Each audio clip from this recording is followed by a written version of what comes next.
Training করি, আমার training আমার স্বামী করে না। আমি কষ্ট করছি সেনাবাহিনীতে, কিন্তু আমার কেন আমার স্বামী রিপোর্টে চাকরি যাবে? সে তো আমার কষ্ট করে নাই, আমার কষ্ট আমি করছি। কেন আমার স্বামী রিপোর্টে আমার চাকরি যাবে? কেন একটা সৈনিকের বইয়ের রিপোর্টে একটা সৈনিকের চাকরি যাবে? সৈনিক ট্রেনিং করছে, সৈনিকের বউ কিন্তু ভাবে কিন্তু ট্রেনিং করে নাই।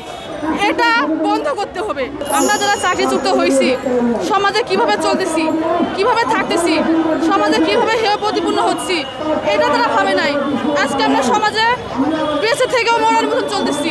নেওয়ার সময় দেখে শুনে নিচ্ছে, চাকরিচ্যুত করার সময় যাচাই বাছাই না করে চারিদিকে মানে জোরপূর্বক স্বাক্ষর নিয়ে চাকরিচ্যুত করে বাড়িতে পাঠিয়ে দিছে। কেন দেখলো না আমি একটা মেয়ে, আমার সমাজে কি হবে, আমি কিভাবে বাঁচবো?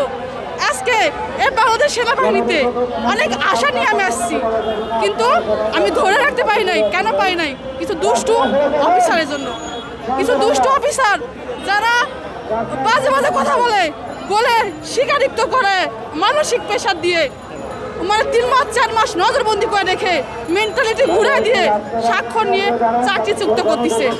এটা কেন কেন ভাবে না আমি বাইরে যা কি করবো? আজকে চাকরির জন্য আমি আমার লাইফ নষ্ট করে ফেলাইছি।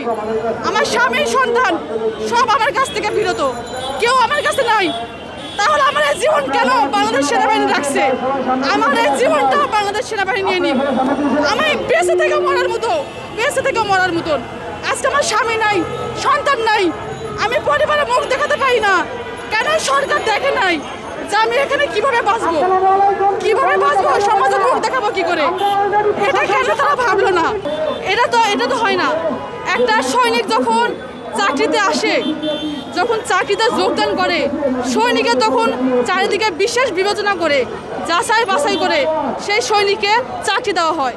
কিন্তু সৈনিকের যখন চাকরি চলে যায়, তাকে চারিদিকে কেন বিশেষ বিবেচনা করে যাচাই বাছাই না করে কেন সৈনিককে চাকরিচ্যুত করা হয়?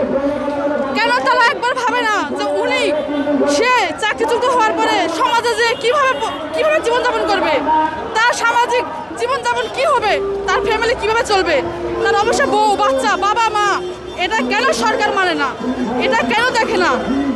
আমরা এখানে আসছি আমাদের দাবি নেওয়ার জন্য। আমরা এখানে আন্দোলন করতে আসি নাই, কারো কোনো ক্ষতিও করতে আসি নাই। আমরা এখানে আসছি আমাদের দাবি নেওয়ার জন্য। আমাদের 3টা দাবি, আর এখন হয়েছে আমাদের 4টে দাবি। কারণ আমাদের যে প্রধান সমন্বয়ক নাইমুল ভাই, ওনাকে গ্রেপ্তার করা হয়েছে মিথ্যা অভিযোগ দিয়ে, মিথ্যা দিয়ে।